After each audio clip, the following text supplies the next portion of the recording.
Hey guys, I'm Dustin with MyAmazonGuy.com. Today I'm going to be talking about how to effectively manage negative feedback on the Amazon Marketplace. Negative feedback can be a concerning issue for sellers. Not only do sellers want to do a good job and please their customers, they realize that other buyers will see the negative comment.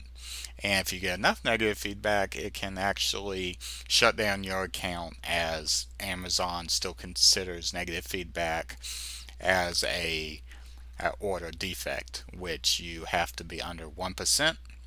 Otherwise, Amazon can suspend your account. There's several different ways to manage negative feedback on the Amazon Marketplace. Some are ways to preemptively try to avoid negative feedback through great customer service practices and shipping practices. And other ways are methods in order to get existing feedback removed from the site. On this video, I will briefly go through the different types of practices and give some tips and tricks to how to deal with negative feedback. On Amazon, the customer is king. Amazon customers expect fast shipping, their products to arrive on time and in the condition that was described, and they expect, if there are any issues, to have fast responses and immediate resolutions to any issues they may have. There's some uh, differentiation between fulfilled by merchant orders and fulfilled by Amazon orders. In general, you will have more customer service issues and in general more negative feedback with fulfilled by merchant orders, but you still have to provide good customer service for FBA orders or fulfilled by Amazon, and there are some instances where Amazon will not remove negative feedback when it comes to FBA orders. For fulfilled by merchant orders, there are several best practices that here as an agency we recommend. Always ship your orders on time. Amazon gives a projected ship date to customers and they give a required ship date to sellers. You should always ship as soon as possible, but you must ship your item, have tracking uploaded to Amazon, and the item must be picked up by the carrier before that date. This way customers know what to expect. If they can track the package themselves, that reduces frustration on the customer's end and helps maintain great ratings. Always ship with valid tracking. It can be tempting to ship with methods that don't have valid tracking or just not upload the tracking. You know you shipped the item, so why do you really need to upload it? Upload the tracking information. Well, the customer would like to know where the package is, and as I just said, if they're able to know where the package is themselves through the tracking information, there's less likelihood for negative feedback or any issues that may occur.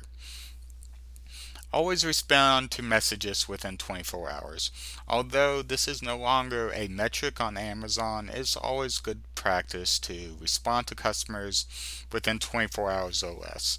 When a customer reaches out to a seller, they're expecting a resolution to their problem, and any longer than 24 hours makes the customer think that the seller doesn't care or is unwilling to help them, and they're more likely to leave negative feedback or file an A to Z or chargeback claim than they would be if the seller works with them directly. Some buyers can be unprofessional and rude in their messages, but as a seller, we always have to respond to any customer inquiry with ultimate professionalism. Do not use all caps, argue with the customer, or directly say they are wrong. You can require them to follow Amazon policy. If they're trying to get a refund without returning the product, you can politely say that per Amazon and your seller policy, you require the buyer to return the item. And if you offer them a return shipping label, Amazon will recognize this and say that you have done nothing wrong as a seller. For FBM or fulfilled by merchant orders, oftentimes there will be returns. Process returns quickly. Amazon policy mandates that all returns must be inspected and processed within 48 hours of the return being received back at your facility. The buyers are much less likely to leave negative feedback or file a claim if they realize that their return has been processed and refund has been issued to them. Try to be conservative with restocking fees. Amazon does allow up to a 20% restocking fee. However, we recommend no more than 10%. 10% can help cover return shipping costs, but any more than this can lead to resentment in buyers, especially in cases where they believe that there was an issue. By Amazon policy, you cannot issue a restocking fee if the buyer says that it was a result of seller error. However, there are cases where buyers will just simply choose an alternative return reason and the item is brand new. In these cases, technically you can issue a restocking fee, but be very careful as the buyer can leave negative feedback or file a claim in this instance. Furthermore, always list accurately and make sure that all items listed are in the condition that you list them in. Don't list a book that has water damage in very good condition. Don't list an item as new if it's not sealed in original packaging, etc.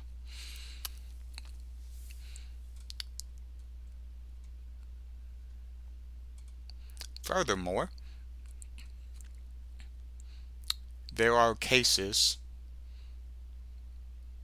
where a seller can contact Amazon to get the feedback removed that do not fall directly into Amazon's guidelines of feedback removal, which are generally very strict. These two instances are when the order is fulfilled by Amazon.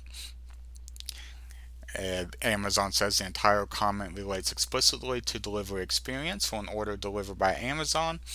Amazon will strike through the listing and the following statement will appear. This item was fulfilled by Amazon and we take responsibility for the fulfillment service. A newer update that happened late in 2017 is if you fulfill your merchant fulfilled order with Amazon's buy shipping service and there's negative feedback or a claim left for feedback that is to do with the shipping service or not receiving the order, Amazon will strike the feedback in this instance.